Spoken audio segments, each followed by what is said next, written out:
I think what Donald Trump is demonstrating time and time again is that he prefers to be a king than a president. According to recent estimates, the Trump family and its partners have made some $320 million in trading fees since the president's meme coin launch. I can assure you the president acts with only the interests of the American public in mind, putting our country first and doing what's best for our country, full stop. You made a lot of money, sir. How much? Several $1 billion, it seems like, in the last several days. This is the most corrupt White House in the history of the country. My name is Donald K. Sherman. I am the Executive Director and Chief Counsel at Citizens for Responsibility and Ethics in Washington, a nonpartisan, nonprofit organization devoted to ensuring the integrity of our government institutions. Donald Trump has gone from lying about what he will do in order to comply with ethics rules to ignoring them altogether. A clear example of that is the Ethics Pledge, where the Ethics Pledge had certain restrictions on folks in his administration, and now in the second term, it's significantly reduced. What we have seen with President Trump is not just a failure to abide by these norms and laws, but an open hostility to these founding principles. Even given those numbers that you're talking about, don't you need to uphold the Constitution of the United States as president? I don't know.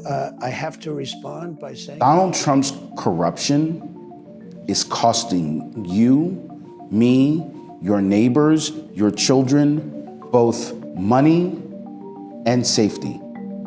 The threat of Donald Trump's emoluments is only increasing. And now we're also seeing he has a much larger opportunities and a much different portfolio, which is affording foreign adversaries, foreign allies, foreign influence seekers to impact his bottom line in new and increasingly dangerous ways.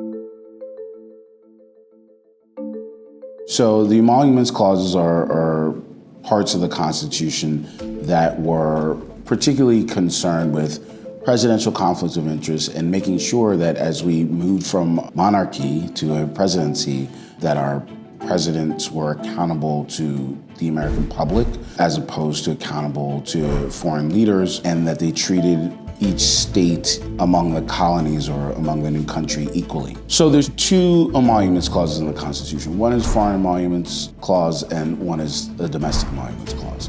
And essentially they cover the same kind of thing. What gifts, profits, and other emoluments a president can accept and from whom. But what we don't want is foreign governments, foreign government officials funneling money to the President of the United States, lining the president's pockets because we want the president to be loyal to the American people. And then the domestic emoluments clauses are an absolute ban. And basically what they ban is the president from accepting payment from individual states separate and apart from the president's salary on behalf of the American public. The emoluments clauses are one tool that the founders designed specifically to ensure that our democracy could prevail. And I think that they would be horrified, not just about President Trump's conduct, but about the abdication of responsibility from the first branch of government, of Congress, in allowing those egregious violations of the Constitution to persist.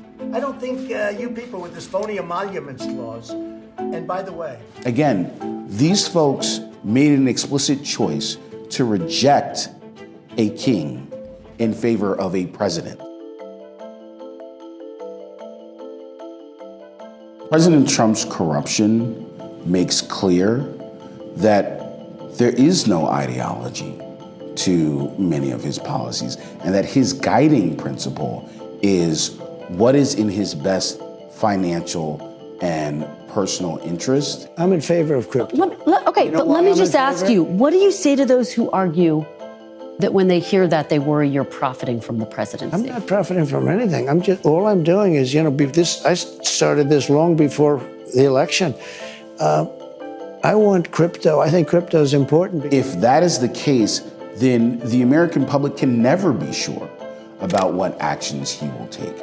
They can never be sure about which foreign government, which campaign donor, which billionaire can influence his decision making. Thank you, Elon. He's working very hard. He didn't need this. He didn't need this.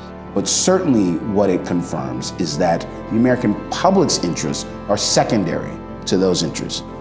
Tangible examples of this is President Trump's constant flirtation with Live Golf, which is backed by the Saudi government. With all of the pressing priorities that the American people are facing, Donald Trump spent time with leadership of Live talking about how he could arrange a deal that will ultimately benefit his bottom line, as opposed to using that precious time and his precious resources to addressing the most significant issues facing the American public.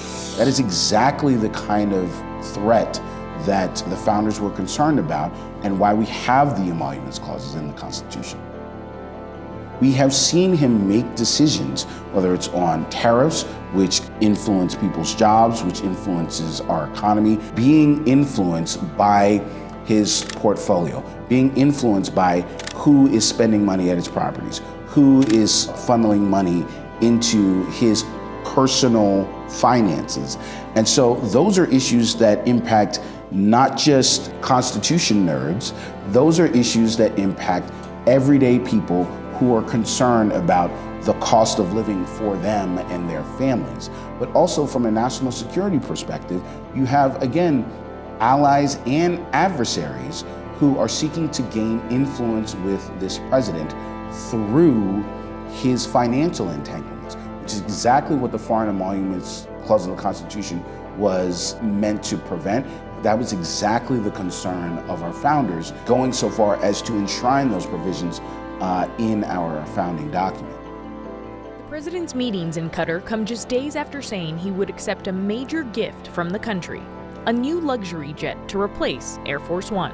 I would never be one to turn down that kind of an offer. I mean, I could be a stupid person and say, no, we don't want a free, very expensive airplane. It is the president's job to protect the general welfare of the American public.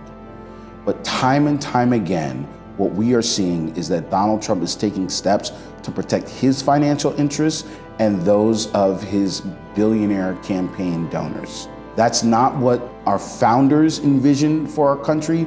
That's not what the emoluments clauses demand of a president. And it's certainly not what any of us think that the American public deserves.